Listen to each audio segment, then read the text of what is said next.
Tema saya kasih judul Duka Cita Natal. Seluruh gereja-gereja Tuhan memperingati hari sukacita, tetapi di balik sukacita ada duka cita yang sangat mendalam. Mari kita lihat satu bagian di dalam Perjanjian Lama, di dalam kitab Kejadian di pasal yang ketiga. Kejadian pasal yang ketiga di ayat yang ke-15. Kejadian 3 ayat ke-15, Aku akan mengadakan permusuhan antara engkau dan perempuan ini, antara keturunanmu dan keturunannya. Keturunannya akan meremukkan kepalamu, dan engkau akan meremukkan tumitnya. Saudara perhatikan, di sini tersirat tema duka cita bagi 4 poin yang saya akan bahas hari ini. Perhatikan, aku akan mengadakan permusuhan antara engkau dan perempuan ini. Kata engkau ini menuju kepada iblis yang datang mencoba Adam dan Hawa. Dan Alkitab memakai kata ular. Ular adalah binatang yang cerdik yang dijadikan oleh Tuhan. Seluruh binatang ini baik adanya. Tuhan cipta binatang, Tuhan menilai ciptaannya baik adanya. Jadi ular pada dasarnya baik adanya. Tetapi ular dipakai oleh setan untuk mencobai manusia. Di dalam kitab suci ada 2 binatang yang berkata-kata. Binatang pertama yang kita baca di kitab Kejadian yaitu ular. Ular berkata-kata kepada manusia. Binatang yang kedua yaitu keledai Bileam. Tuhan mengizinkan di dalam Perjanjian Lama ada 2 binatang yang pernah berkata-kata. Sekarang kita kembali di dalam Kejadian pasal yang ketiga, akan ada permusuhan antara engkau. Engkau ini bersifat tunggal. Maka poin pertama, duka cita akan dialami oleh setan. Setanlah yang paling berduka cita begitu mengetahui kedatangan Yesus sekarang sudah tiba. Di dalam Perjanjian Lama, setan mengerti Perjanjian Lama, setan mendengar semua khotbah yang dikhotbahkan oleh nabi-nabi, bahkan setan pasti mengetahui penulisan kitab suci. Setan membaca kitab suci, setan mendengar kitab suci, setan mengetahui seluruh rahasia Tuhan di dalam Kristus Yesus, karena dia dengar firman, dia mencuri firman. Untuk bisa mengubah firman, dia harus dengar baik-baik, baru dia bisa merubah firman yang dia dengar. Waktu Tuhan berkata kepada Adam dan Hawa bahwa pohon pengetahuan yang baik dan jahat kamu tidak boleh makan, setan harus tangkap kalimat itu dan harus dengar aslinya dulu, barulah dia bisa mengubahnya. Setan menawarkan kalimat yang Tuhan sudah katakan, tetapi dia ubah. Jikalau setan tidak mendengar, lalu setan sok kepo, lalu setan berkata, tentulah Allah berfirman, jangan kamu manjat gunung yang ada di sana. Adam dan Hawa langsung ketawa, tidak pernah Tuhan berfirman tentang gunung itu. Waktu setan berkata, tentulah Allah berfirman, berarti dia dengar firman, dan dia mengubah firman. Nah, perhatikan, di dalam Kejadian pasal yang ketiga, setelah manusia jatuh ke dalam dosa, Tuhan menyatakan permusuhan yang akan terjadi, dan permusuhan ini permusuhan kekal. Karena setan adalah makhluk roh, Tuhan adalah roh adanya. Maka di dalam dunia roh terjadi permusuhan, dan permusuhan di dalam dunia roh adalah permusuhan yang kekal, dan tidak ada pendamaian. Maka setan selama-lamanya akan menjadi musuhnya Tuhan Allah. Dan setan mengetahui melalui hamba-hamba Tuhan, melalui nabi-nabi, melalui tulisan kitab suci, bahwa suatu saat Yesus akan dilahirkan. Dan dia mengetahui Yesus akan dilahirkan melalui keturunan seorang perempuan yang masih muda, yang belum bersuami. Dan dia juga mengetahui Yesus akan dilahirkan di Betlehem. Dan dia tahu semua karena Alkitab yang kasih tahu, dan dia pasti mengetahuinya. Setan paling banyak di dalam gereja, karena di mana firman dikhotbahkan, dia akan dengar dan dia akan curi firman. Tugasnya adalah curi firman, maka di mana ada firman, di situ dia pasti ada, saudara. Jikalau ada orang yang tukang curi emas, tidak mungkin dia ada di toko apotek. Dia pasti tidak jauh lokasinya sama semua toko-toko emas. Di mana ada jalan yang banyak toko emas, pasti dia akan nongkrong di situ. Karena misi dia untuk mencari emas dan mencuri emas. Setan punya misi mencuri firman. Maka di mana ada kebaktian, di mana ada renungan, di mana ada anak-anak Tuhan coba mendengarkan firman Tuhan, baik melalui siaran YouTube kah, ataupun rekaman yang lain, setan akan bekerja. Dan setan akan mengacaukan, akan membuat gangguan, sekaligus membuat orang yang mendengar menjadi tidak mendengar dengan baik, yaitu nanti muncul bunyi-bunyi, Shopee, Tokopedia, kiriman Anda telah tiba. Email masuk, ting tong, gitu kan. Lalu bel masuk, ada bel bunyi, paket telah tiba. Akhirnya semua yang tadi sudah didengar, dia stop sebentar, dia keluar ambil paket, setelah ambil paket selesai, dia lupa balik. Akhirnya khotbah tidak didengar sampai habis, dan akhirnya seluruh rangkaian isi khotbah, dia tidak angkat maksud dan artinya. Seringkali kita dengar firman Tuhan, pas lagi memuncak, mulai gangguan tiba, perut mulai tiba-tiba sakit, lalu kita harus ke toilet. Begitu ke toilet, kita tidak dengar semua kesimpulan. Maka setiap kali dengar firman, ini peperangan rohani, amin. Sekarang kita kembali, yang paling berduka cita adalah engkau. Kata engkau ini menuju kepada si setan.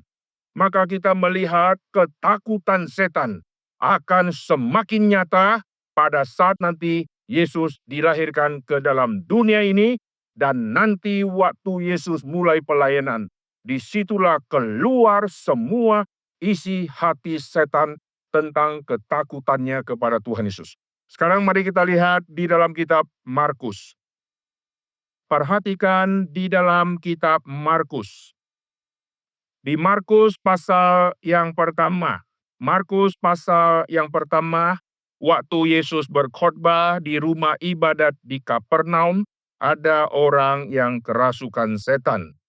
Ayat yang ke-23 Markus pasal pertama. Pada waktu itu di dalam rumah ibadat itu ada seorang yang kerasukan roh jahat. Orang itu berteriak, "Apa urusanmu dengan kami?" Saudara perhatikan, ini permusuhan yang Tuhan sudah tetapkan di dalam kitab Kejadian. Sekarang setan keluarkan kalimat, "Apa urusanmu dengan kami? Hai Yesus orang Nazaret, engkau datang hendak membinasakan kami?" Kenapa kalimat ini muncul? Engkau datang hendak membinasakan kami, karena kalimat bahwa keturunan perempuan akan meremukkan kepalamu. Meremukkan kepala ini nanti bicara kemenangan Tuhan Yesus melalui kematian dan kebangkitan. Tetapi setan sudah ketakutan duluan, padahal waktu itu Yesus belum ditangkap, dan Yesus belum disalib, dan Yesus belum dimatikan, dan Yesus belum bangkit. Yesus masih di masa awal pelayanan. Orang yang kerasukan setan, setannya berkata, "Apa urusanmu dengan kami?" Yesus satu orang, setan memakai kata kami, berarti banyak. Kalau banyak lawan satu, mestinya banyak yang menang, betul nggak? Apalagi nanti waktu Yesus bertemu dengan siapakah namamu, legion karena kami banyak. Satu legion kira-kira 6.000. 6.000 melawan satu, yang satu pasti bonyok, betul nggak? Coba kita lihat di jalanan ada orang tawuran, 6.000 ke satu. Siapa yang berani pilih yang satu yang menang? Lalu adu atau bayar, atau misalnya kita taruhan sama teman. Saya akan ambil yang satu yang menang. Kau kalau ambil yang 6.000 yang menang, ku bayar, kalau betul 6.000 yang menang, ku bayar 5 kali lipat. Kira-kira yang ngomong bayar 5 kali lipat akan jatuh miskin atau tidak? Langsung orang taruhan berkata, oke, kita taruhan 100 miliar. Biar kau jatuh miskin. Tidak mungkin 6.000 lawan satu, lalu satu bisa menang. Legion mestinya bangga. Kau satu berani melawan kami, mati. Matilah kau. Tetapi dia ketakutan luar biasa. Nanti kita lihat ayatnya. Sekarang kita lihat yang Markus ini di rumah ibadat. Di tempat di mana Yesus berkhotbah, di situ setan bekerja. Siapa yang mengatakan di mana ada hamba Tuhan berkhotbah, setan tidak ada? Hebat mana hamba Tuhan sama Yesus. Yesus yang berkhotbah saja, di situ ada orang kerasukan setan. Dan setan mengenal Tuhan Yesus sangat dalam. Aku tahu siapakah engkau. Sekarang banyak orang ke gereja, tidak pernah tahu siapa Yesus. Kalah sama setan dia. Setan mengerti dan setan mengetahui peperangan kalau terjadi, setan pasti kalah. Maka saat itu setan ketakutan luar biasa karena Yesus sudah ada di dunia ini. Misi Tuhan Yesus akan menghancurkan kepala si ular. Maka makin mendekati kelahiran Tuhan Yesus, setan pasti ketakutan luar biasa karena yang dijanjikan akan segera datang.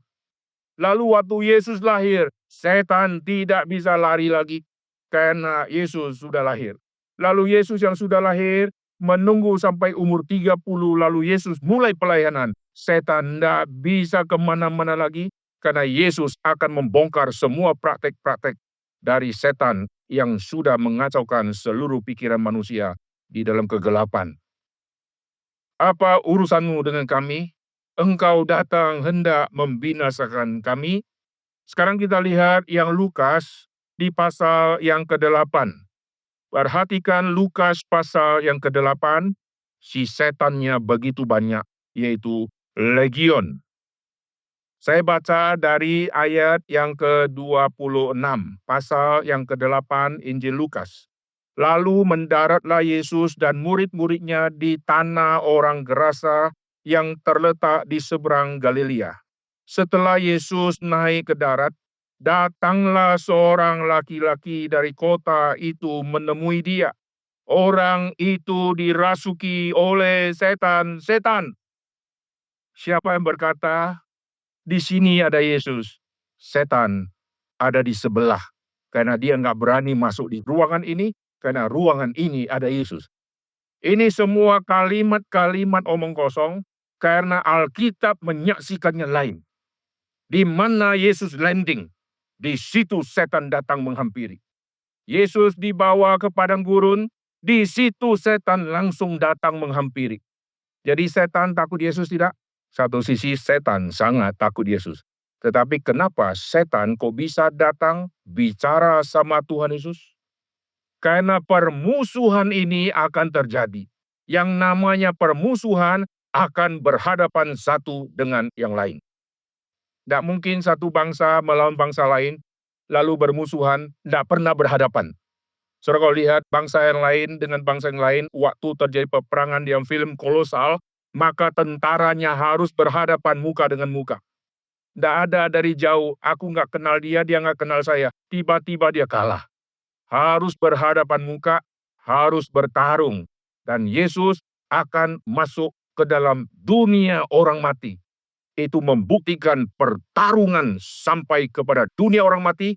Dan Yesus akan bangkit dari kematian untuk membuktikan alam maut tidak berkuasa atas dirinya. Sekarang kita kembali ke Lukas pasal yang ke-8.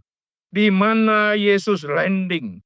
langsung ada datang seorang laki-laki yang dirasuk oleh setan-setan.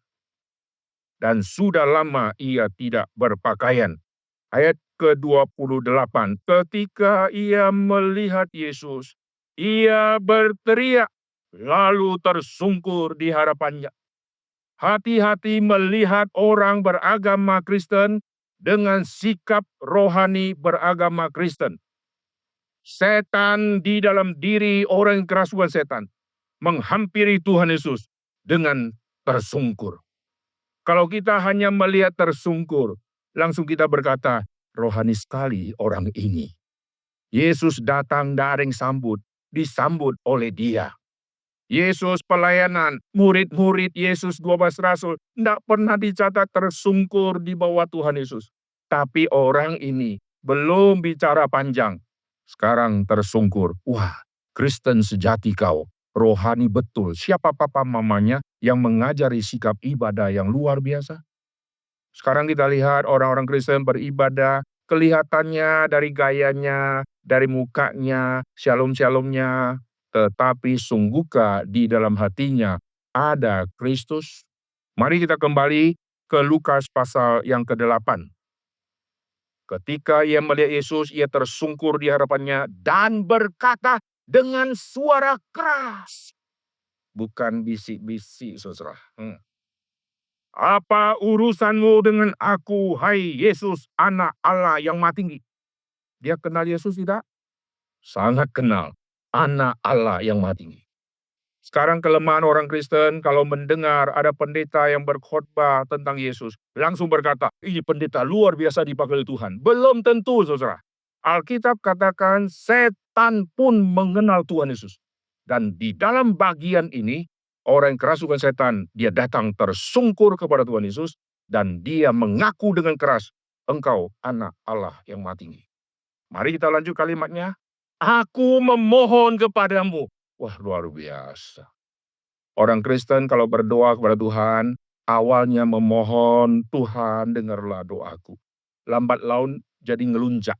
Tuhan, kalau engkau tidak dengar doaku sampai jam 12 malam, seluruh keluargaku besok pindah agama. Wah, ngancam sekarang ya. Tuhan, kalau penyakit papaku hari ini tidak sembuh, tidak keluar dari ICU dan pindah ke kamar biasa, sorry Tuhan, seumur hidup saya tidak akan mengaku engkau Tuhan yang hidup. Dan saya akan pindah agama. Wah, saudara lihat ya, orang ini rohani ya, memohon kepada Tuhan Yesus. Perhatikan dia memohonnya apa? Hai Yesus, anak Allah yang Maha Tinggi, aku memohon kepadamu supaya engkau jangan menyiksa aku. Yesus datang tidak bawa senjata. Yesus datang tidak bawa api neraka yang menyala-nyala. Tapi setan GR, setan ketakutan, setan sok tahu. Tidak. Setan mengetahui akhir dari peperangan, dia pasti kalah. Saya kasih contoh ya. Misalnya kita datang ke gembong orang-orang yang tukang begal. Mereka lagi teler-teler, lagi minum arak. Lalu kita datang satu orang. Begitu kita tiba, tidak ada pengawal, tidak ada pistol, langsung mereka sujud menyembah, berkata, Bapak datang hendak menyiksa kami. Lucu, saudara. Justru kita yang sendiri datang harus gemetar, karena masuk ke kubunya mereka. Kita pasti dibegal habis. Yesus masuk ke lokasi di mana setan sedang merajalela, dan akhirnya orang yang kerasukan setan memohon kepada Tuhan Yesus. Perhatikan, dia berkata, engkau datang hendak menyiksa aku. Yesus memerintahkan roh jahat itu keluar dari orang itu, karena sering roh itu menyeret-nyeret dia. Ayat ke-30, siapakah namamu? Jawabnya Legion, karena ia kerasukan banyak setan. Lalu setan-setan itu memohon kepada Yesus. Saudara perhatikan, ketakutan di dalam dunia setan. Ini ketakutan yang sangat mencekam, karena Yesus sudah datang ke dalam dunia ini. Dulu saya pernah mendengar ada pendeta berkhotbah begini. Mari kita berdoa dengan keras, supaya kita menggoncang kerajaan sorga. Siapa yang pernah dengar kalimat ini? Ini kalimat yang ngaco, saudara. Kita berdoa dengan keras, kita goncang kerajaan sorga. Yang benar adalah kehadiran orang Kristen menggoncang kerajaan setan. Amin. Kerajaan sorga kita goncang. Bayangkan semua anak-anak di rumah lalu berteriak dengan keras, mari kita goncang kursi Papa. Papa bilang, lu gila. Aku bukan musuhmu, lu goncang ngapain? Kita berdoa goncang kerajaan sorga, supaya Tuhan memberikan berkat turun dari sorga. Ini semua doa yang omong kosong dan doktrin yang kacau balau. Perhatikan kedatangan Tuhan Yesus ke dalam dunia ini membuat seluruh kerajaan setan dengan pemimpinnya ketakutan luar biasa. Itulah yang saya sebut duka cita mendalam bagi mereka karena apa yang dijanjikan sekarang real orangnya sudah tiba, yaitu Yesus sudah datang ke dalam dunia ini. Lalu yang kedua, perhatikan kembali di dalam Kejadian pasal yang ketiga. Kejadian pasal yang ketiga tersirat 4 poin yang sangat penting yang akan berduka cita. Yang pertama, engkau. Ini pemimpinnya, ini si setannya. Aku akan mengadakan permusuhan antara engkau dan perempuan ini. Antara keturunanmu. Nah, perhatikan. Antara keturunanmu. Maka poin yang kedua yang saya mau singgung yang berduka cita adalah Herodes. Perhatikan, Herodes mewakili semua pemimpin-pemimpin di dalam dunia politik. Seluruh dunia politik waktu itu sedang berjalan dengan baik. Semua orang yang sudah menjabat dengan praktek-praktek yang lika-liku, semua tersembunyi dosa-dosanya. Begitu kelahiran Tuhan Yesus tiba, istana Herodes digoncang. Herodes seorang yang punya kuasa yang sangat besar. Kenapa takut ada anak yang dilahirkan yang akan menggeser posisi dia? Bayangkan Prabowo seorang yang ahli di dalam militer, lalu setelah dia tahu ada satu anak yang dilahirkan di satu kota atau di satu desa, lalu dia gelisah di istananya dan dia cari siasat bagaimana membunuh anak itu, karena anak itu kelak akan jadi presiden menggantikan dia. Tidak mungkin seorang presiden lihat anak kecil lalu anggap anak ini jadi saingan. Tidak akan mungkin. Di dalam satu perusahaan, komisaris ketakutan luar biasa karena di gang sebelah ada anak di gang sebelah sudah dilahirkan.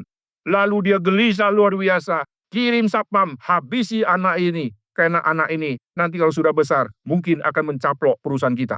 Tidak mungkin, saudara. Komisaris akan ketakutan jikalau lawan bisnisnya dengan dana yang lebih besar, dengan go public, dengan bisnismen dari luar sekarang sudah masuk, maka akan terjadi persaingan di dunia bisnis dan ada yang mulai ketakutan. Kita sekarang mulai ada ancaman dan harga yang kita jual akan kalah sama mereka. Mari kita pikir cara bagaimana kita menanggulanginya. Ini fair karena satu level. Tetapi yang sudah tinggi posisi ketakutan sama seorang anak kecil. Tidak pernah di dalam sejarah umat manusia yang berposisi takut kepada seorang yang baru dilahirkan. Tidak pernah ada, saudara. Ini artinya kerajaan setan yang tadi sudah digoncang, engkau sudah digoncang, yaitu iblis sudah digoncang, sekarang keturunannya. Di dalam kitab suci kita melihat ada yang disebut keturunan tanda petik, yaitu keturunan daripada setan yang tanda petik.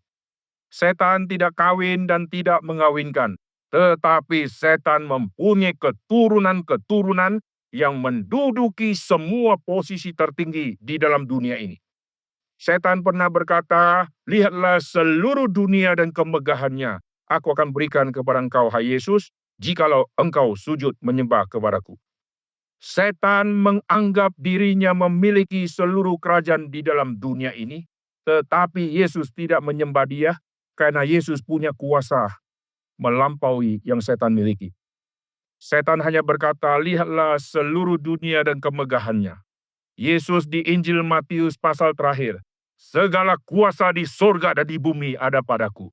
Yang setan masih urusan bumi. Yang Kristus, sorga dan bumi ada padaku. Lebih tinggi siapa? Lebih tinggi yang Kristus. Maka setan sok GR, setan sok menjadi penguasa di dalam dunia ini. Maka karena dia tidak mungkin menjadi penguasa di dalam dunia ini, karena ada yang lebih tinggi dari dia yaitu Kristus, maka kehadiran Kristus menggoncang posisi dia. Sekaligus kalau posisi dia tergoncang, maka bawahannya juga tergoncang.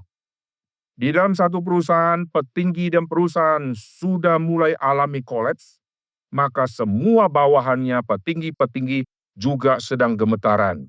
Perusahaan ini sedang kolaps. Mungkin kita akan tidak lama lagi bertahan satu per satu kolaps. Kalau petingginya sudah kolaps, nanti bawahannya juga ketakutan, yang lebih bawahnya juga lebih ketakutan. Akhirnya mempengaruhi seluruh perusahaan dari atas sampai bawah, semua alami kegoncangan. Kita lihat setan. Sekarang anak buah dia yang menduduki posisi yang sangat tinggi, yaitu Herodes. Di dalam kitab suci, semua keturunan-keturunan setan ini menduduki semua posisi-posisi strategis.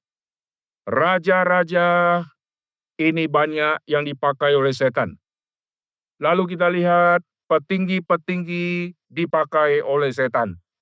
Setan masuk lalu mempengaruhi semua dan setan mengincar pemimpin-pemimpin. Maka yang jadi pemimpin jadi sasaran setan. Setuju? Setuju nggak? Serbianga puji Tuhan, gue bukan pemimpin. Ingat ya, yang laki-laki berkata, aku bukan pemimpin. Tapi kita yang laki-laki kepala keluarga, kena juga, saudara. Yang wanita berkata, saya aman. Saudara yang wanita, kepala arisan, kena juga, saudara ya. Nggak bisa lari, saudara. Di mana ada orang berpotensi, itu akan diincar oleh setan. Maka di dalam kitab suci Perjanjian Lama kita lihat, setan mengincar Saul. Saul adalah raja yang akhirnya terpilih. Setan mengincar dia. Maka Alkitab katakan, Saul kerasukan iblis. Di dalam Perjanjian Baru, pemimpin dari 12 rasul, di dalam angka 12 ada Petrus. Petrus pemimpin dari 12 rasul, dia ketua kelasnya. Dan kepada si ketua ini, Yesus berkata, Simon, Simon, iblis telah siap menampi engkau. Kalimat ini tidak pernah ditujukan ke Andreas, tidak pernah ditujukan ke Filipus, tetapi ditujukannya kepada Simon Petrus. Lalu satu lagi 12 rasul itu, ada satu yang Yudas Iskariot. Yudas Iskariot adalah pemimpin. Petrus pemimpin dari 12 rasul. Yudas Iskariot pemimpin dari semua orang yang akan menangkap Tuhan Yesus. Ini dicatat di dalam kitab Kisah Para Rasul. Yudas ini memimpin. Yudas berjalan di depan.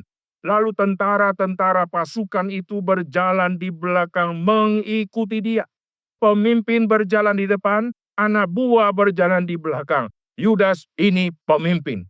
Dan Yudas yang pemimpin ini akhirnya muncul di dalam kitab suci. Iblis membisikkan rencananya kepada Yudas. Jadi kalau setan kerajaannya tergoncang, maka semua pengikut-pengikut si pemimpin-pemimpin ini akan mulai bereaksi dan ikut andil untuk menghabisi semua yang terlibat di dalam menggoncangkan. Maka Yesus akan dimatikan. Waktu Yesus dimatikan karena kehadiran Tuhan Yesus dia akan menggoncang, maka semua pengikut Yesus akan dihabisi. Maka rasul-rasul kunci pintu karena mereka menjadi buronan dari kerajaan. Mereka ketakutan. Tapi sebelum masa itu terjadi, kerajaan Herodes, Tuhan sudah goncang. Herodes ketakutan luar biasa sampai panggil orang Majus. Lalu dengan teliti dia interogasi, dia tanya, "Kapan kau mulai lihat bintang itu?" Lalu dia cek kapan, tanggal berapa, kira-kira sudah berapa lama, kau bermalam berapa lama. Setelah dia hitung-hitung, dia mendapatkan satu angka 2 tahun ke bawah. Yesus berumur sudah 2 tahun ke bawah.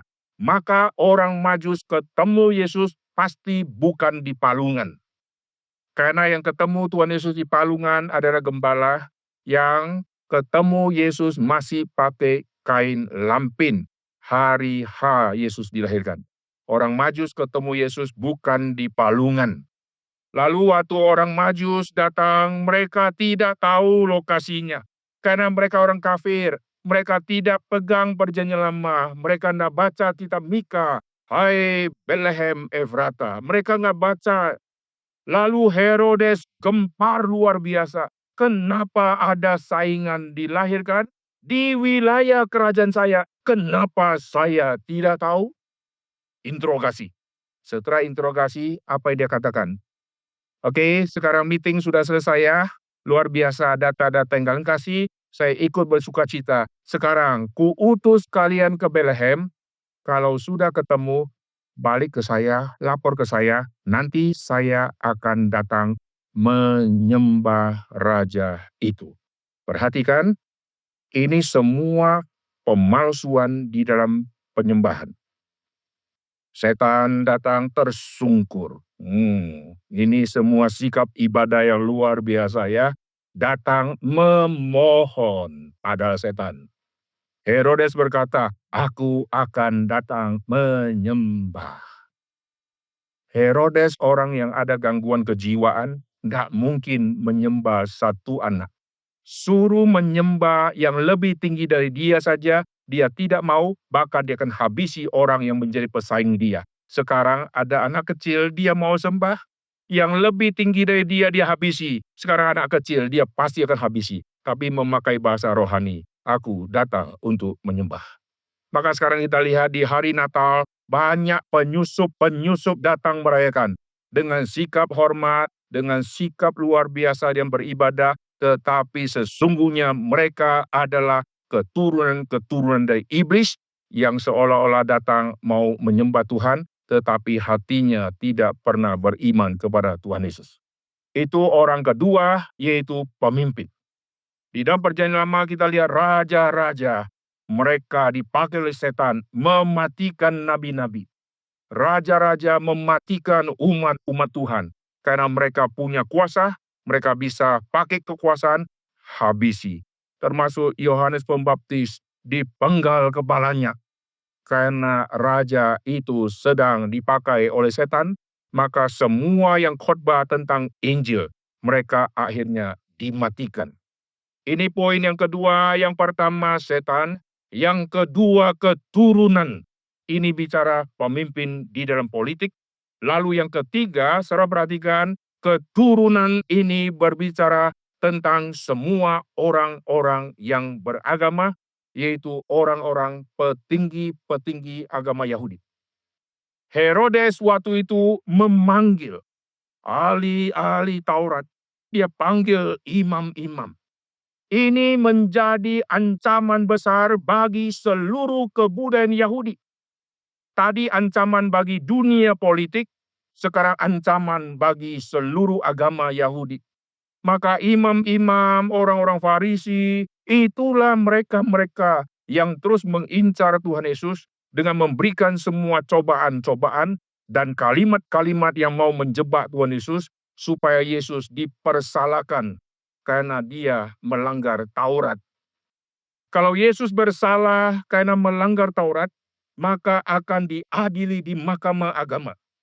Tetapi dosa Yesus di agama tidak bisa Yesus menjadi internasional. Yesus kalau berdosa di agama Yahudi, Romawi akan berkata, itu urusan internal, kalian beresi sendiri di pengadilan agama. Itu seperti di Indonesia ada suku-suku, ada kepala suku. Urusan kampung sama kampung, urusan adat, selesaikan dengan adat kalian. Sudah selesai, ya udah damai sendiri di sana.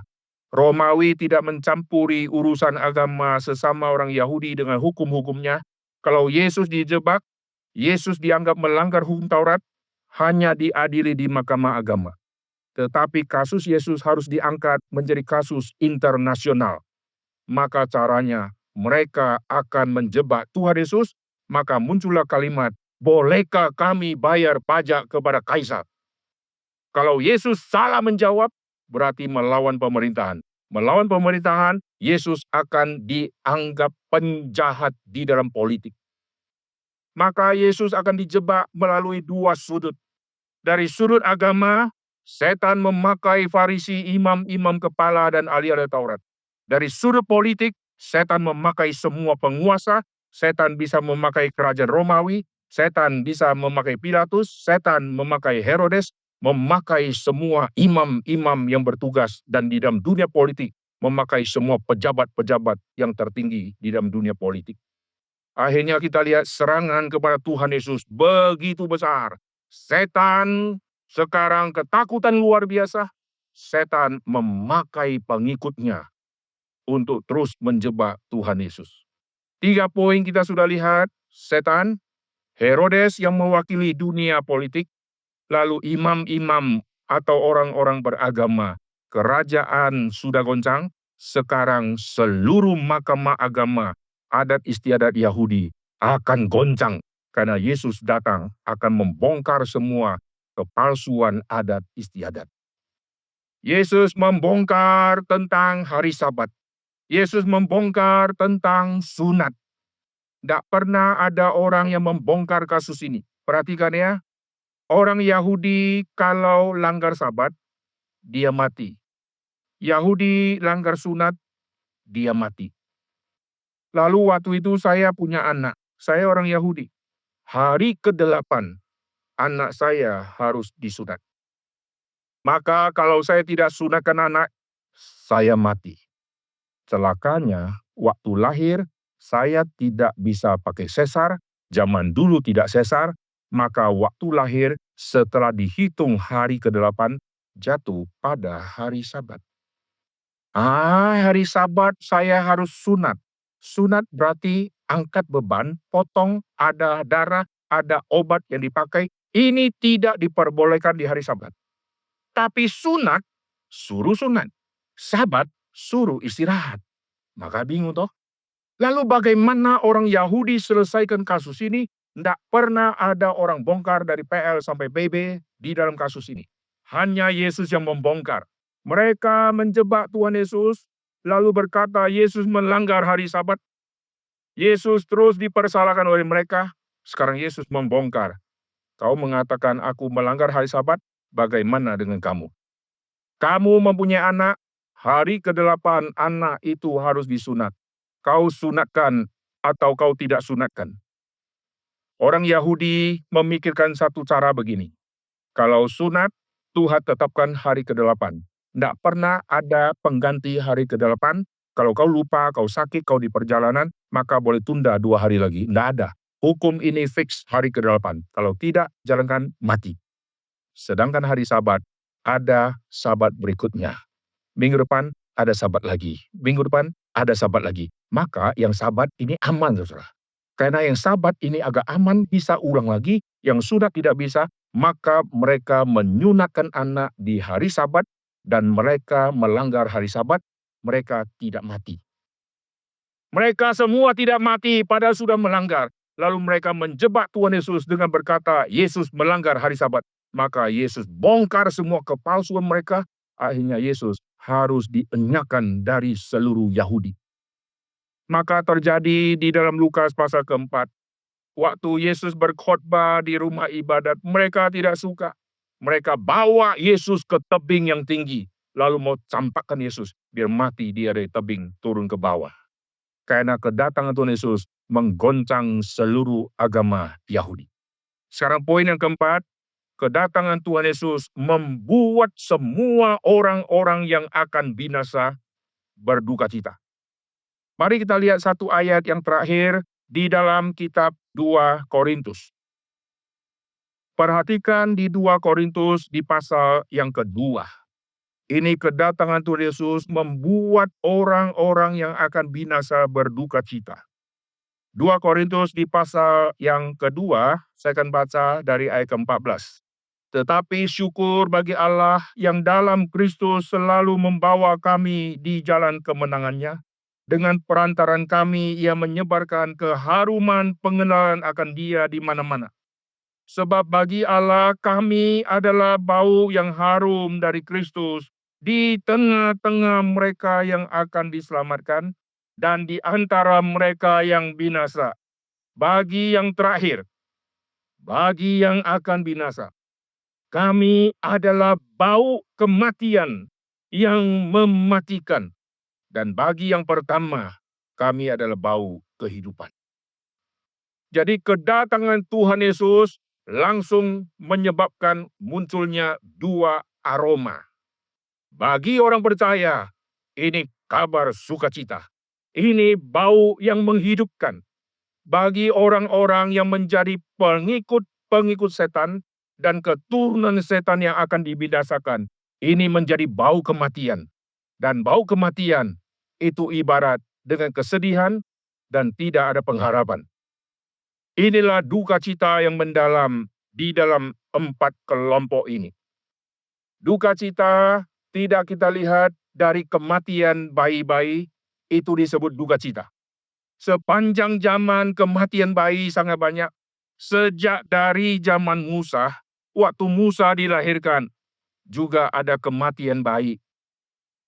Yesus datang atau tidak datang, bayi juga pernah sudah dimatikan di dalam Perjanjian Lama, dalam kasus Musa dilahirkan. Yesus datang bukan untuk bayi-bayi bisa mati. Bayi-bayi bisa mati karena setan mengincar nyawa. Alkitab katakan setan pembunuh manusia sejak semula.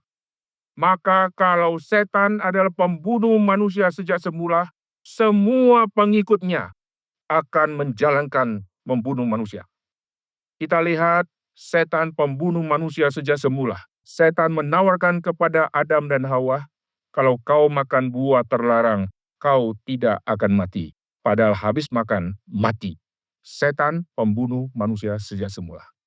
Lalu pengikut setan, pembunuh manusia. Kain berasal dari si jahat. Maka Kain menghabisi Habel. Saul kerasukan iblis. Maka Saul mengambil tombak untuk menombak mati si Daud yang adalah hambanya Tuhan. Setan pembunuh manusia sejak semula. Setan memakai Firaun, matikan semua anak-anak waktu zaman Musa dilahirkan. Setan memakai Herodes, matikan semua anak-anak di bawah umur 2 tahun. Setan pembunuh manusia sejak semula. Tuhan yang menghidupkan manusia yang mati rohani. Setan mematikan manusia supaya manusia mati rohani selama-lamanya. Jadi duka cita yang mendalam dilihat dari sudut dunia roh, lalu mempengaruhi semua pengikut-pengikut daripada si setan. Kalau kita lihat kematian bayi, itu duka cita, memang duka cita bagi keluarganya. Tetapi misi Tuhan bukan membuat keluarga itu berduka cita dengan kematian bayi. Misi Tuhan Yesus bukan membuat rasul-rasul dan keluarga besarnya berduka cita karena rasul-rasul akan mati syahid. Misi Tuhan Yesus yang paling besar, menggoncang kerajaan neraka, menggoncang kerajaan setan itu. Sehingga seluruh setan berduka cita. Kau datang hendak membinasakan kami? Maka sampai nanti Yesus mati, setan tidak bisa berkutik lagi. Karena Yesus sudah berkata, hari ketiga aku akan bangkit. Dan hari ketiga waktu Yesus bangkit, Paulus mencatat dalam 1 Korintus pasal ke-15 tentang tema kebangkitan. Hai maut, di manakah sengatmu? Sengatmu di mana? Maut telah ditelan dalam kemenangan. Terakhir saya akan jelaskan tema ini, maut telah ditelan dalam kemenangan. Kalimat ini sudah muncul dalam kitab suci, tapi sampai hari ini, di museum-museum kita lihat peninggalan-peninggalan suku-suku. Kita menemukan ada suku-suku tertentu yang mengerti tema telan. Orang zaman dulu, zaman yang masih primitif ya, terjadi pembantaian, pemusuhan, perang-perang, lalu Raja A, Raja B, bangsa B, suku B, waktu terjadi perang, ada kepala sukunya. Nanti kalau sudah perang, si A misalnya kalah, maka yang menang akan makan habis seluruh tubuh dari musuh orang ini. Maut telah ditelan dalam kemenangan. Kau menjadi musuhku, begitu kau dibunuh, kutelan habis. Maka mereka masak musuh-musuhnya dan mereka telan habis. Mereka makan semua organ-organnya untuk menyatakan, kau di mana? Kau hebat, kau ada di dalam aku. Jelas? Sampai hari ini, kalau saudara masuk ke museum-museum, lihat peninggalan-peninggalan, lihat cerita-cerita dari orang yang jaga-jaga museum suku-suku, mereka akan ceritakan, kenapa kok kepala ini ada bolong? Saya pernah masuk di satu museum di pedalaman, saya lihat satu tengkorak, ada bolong. Saya tanya, kok bisa bolong? Di suku itu mempunyai kebiasaan, kalau ada yang sudah mati, maka otaknya ditelan oleh penerusnya. Nah, tadi yang kalah ditelan. Sekarang penerusnya telan. Artinya apa? Kuasa yang ada di dalam kamu, bijaksana yang ada di dalam kamu sudah mati, sekarang turun ke saya. Sudah menyatu dengan saya, karena otakmu sudah saya sedot telan. Bahkan ada tambahan lagi. Kalau saya menjadi penerus dari suku, saya kalau tidur, maka bantal saya adalah tengkorak dari pemimpin suku ini, dan saya akan tidur dengan bantal saya ada tengkoraknya. Kenapa? Supaya tersalur. Jadi kayak bluetooth, saudara ya. Dari sini sebar ke sini. Supaya apa yang ada di dia sekarang turun ke saya. Maka dia tidur harus nempel dengan tengkoraknya. Lalu yang tengkoraknya sudah ada lubang karena otaknya sudah ditelan. Nah, di dalam peperangan telan.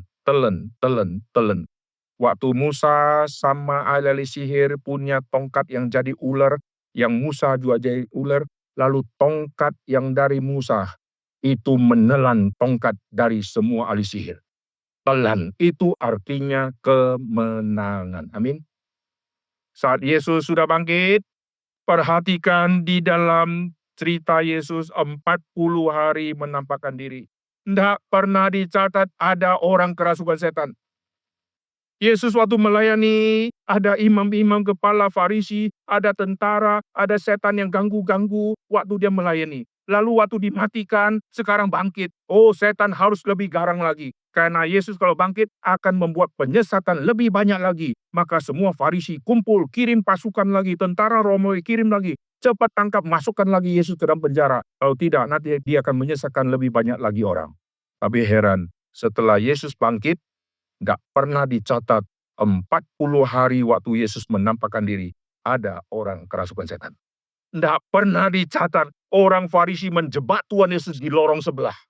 Tidak pernah dicatat tentara dengan senjata mengepung Tuhan Yesus waktu Yesus mau lewat di Taman Getsemani lagi. Tidak pernah ada, saudara. Seolah-olah setan bungkam selama 40 hari. Karena maut telah ditelan dalam kemenangan. Kristus sudah tidak bisa diapa-apain, maka setelah Yesus naik ke sorga, nanti setan dengan pengikutnya akan mengerjain semua pengikut-pengikut Kristus. Itulah yang disebut penganiayaan di dalam mengikut Tuhan. Penganiayaan bagi pengikut Tuhan bukan kabar duka cita, itu sukacita. Karena penulis kitab suci berkata, adalah satu kasih karunia kita bisa menderita seperti Kristus. Jadi Natal bukan senang-senang, Natal bukan ganti baju baru, Natal bukan cat rumah kita jadi baru, Natal bukan ke ITC cari souvenir, lalu kita mulai dekor-dekor. Yang dulu dekor, lalu semua yang sudah disimpan sudah berabu, kita buang semua, ganti lagi baru. Akhirnya Natal identik dengan habisi uang yang sangat banyak. Itu bukan makna Natal. Karena di Palungan tidak ada pohon Natal, Palungan tidak ada lilin, Palungan tidak ada baju mewah, karena gembala pun tidak sempat ganti baju. Itulah Natal yang sejati. Mari kita berdoa. Bapa yang surga, kami berterima kasih kedatangan Tuhan Yesus membuat dunia roh dengan semua keturunannya yang ada di bumi semua mengalami kegoncangan. Kami berdoa ya Tuhan, biar kami yang ada di dalam Kristus, biar sekali lagi waktu kami memberitakan berita Natal, terjadi kembali kegoncangan di dalam dunia roh, di dalam dunia kerajaan setan yang akhirnya mereka ketakutan luar biasa, karena satu yang mereka takuti sudah lahir ke dalam dunia ini, dan Yesus sudah mati, dan Yesus sudah bangkit.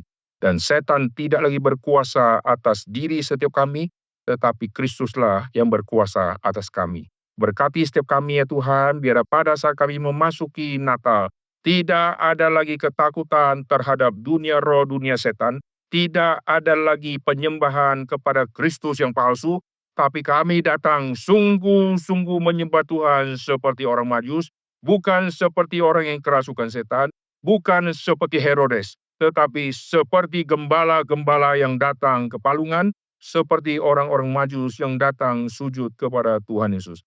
Beri kepada kami sikap rohani seperti itu, sikap yang tunduk kepada Tuhan. Dengar doa kami, dalam nama Tuhan Yesus kami berdoa. Amin.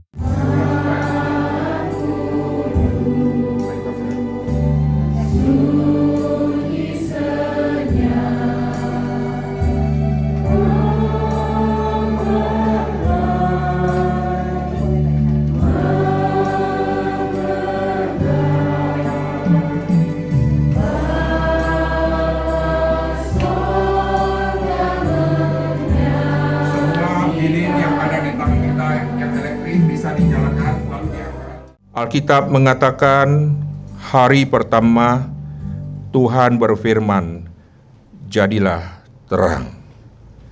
Setelah terang, barulah ada kehidupan. Hari ketiga muncul tumbuh-tumbuhan sebelum ada matahari, sebelum ada bulan dan bintang. Karena tumbuh-tumbuhan mendapatkan kehidupan dari terang hari pertama.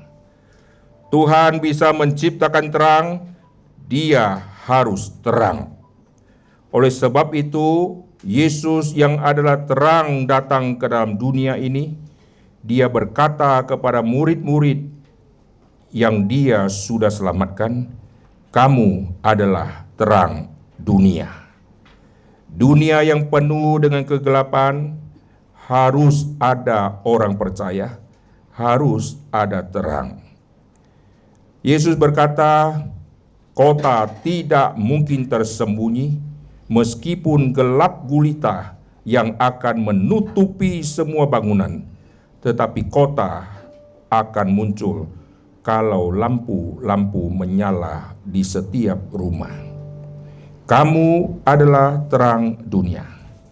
Maka setiap lampu yang menyala harus membutuhkan lampu yang lain. Jikalau hanya satu lampu di tengah kegelapan, itu adalah lampu yang mungkin di menara, mungkin di satu tempat ada orang camping. Tetapi setiap lampu waktu sudah menyala, ini akan menyatakan kehadiran satu kota di tempat yang gelap. Kamu adalah terang dunia, berarti setiap orang Kristen harus menyala dimanapun kita berada selama kita ada di dalam dunia ini. Lilin yang dipegang yang adalah lilin fisik, dia terus akan menyala, dan dia akan membakar dirinya sendiri. Untuk bisa menjadi terang, kita harus berkorban di hadapan Tuhan.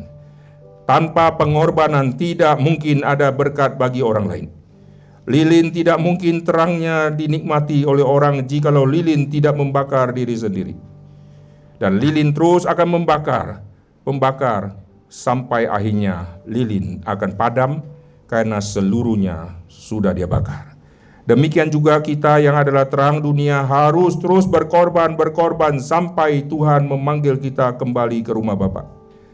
Jikalau kita yang adalah terang tetapi terang kita redup, biar kita berdoa pada hari ini, minta Tuhan sekali lagi menerangi hati kita dan membuat terangnya kita bercahaya kembali. Mari setiap kita berdoa, memohon kepada Tuhan supaya terang di dalam diri kita kembali bercahaya, yang sudah lama kita tutup-tutupi, yang sudah lama kita tidak pernah menjadi berkat. Biar mulai tahun ini kita kembali menjadi berkat, dan memasuki tahun depan kita semakin menjadi berkat. Mari kita berdoa satu orang demi satu orang, berdoa, dan sekarang semua buka suara berdoa di hadapan Tuhan. Kita berdoa. Bapa di surga, kami berterima kasih untuk Natal yang Tuhan berikan bagi kami. Tuhan, ampuni kami jikalau selama ini terang yang ada di diri kami tutup di dalam gantang. Jikalau terang kami tidak bercahaya karena kotornya hidup kami, Tuhan bersihkanlah kami sekali lagi. Jikalau Tuhan yang sudah menerangi kami pun harus bercahaya di depan kegelapan. Kami selalu bersembunyi di dalam kegelapan. Kami takut kekristenan kami diketahui. Kami takut rohani kami dibaca oleh orang lain. Tapi mulai hari ini, biar Tuhan menempatkan kami di tengah-tengah dunia orang berdosa, supaya orang berdosa melihat cahaya kemuliaan Kristus di dalam diri setiap kami. Hamba-Mu berdoa untuk setiap kami yang ada di sini. Tuhan, terangi hati kami. Waktu lilin atau lilin elektrik dimatikan, terang dari Tuhan tidak pernah akan mati lagi. Dengar doa kami ya Tuhan, dalam nama Tuhan Yesus kami berdoa. Sekarang saya minta dengan hormat Pak Holly bisa doa untuk tutup candlelight ini. Bapa kami yang di surga, kami sekali lagi mengucap syukur Tuhan. Di akhir tahun ini kami kembali dapat merenungkan momen Natal ini, yang Tuhan sudah datang untuk menebus kami manusia yang berdosa yang tidak layak ini. Melalui perayaan Natal yang kami adakan, kiranya menjadi momen kami merenungkan hidup kami yang sia-sia ini, kalau tanpa kehadiran Engkau di dalam dunia ini untuk menebus dosa-dosa kami.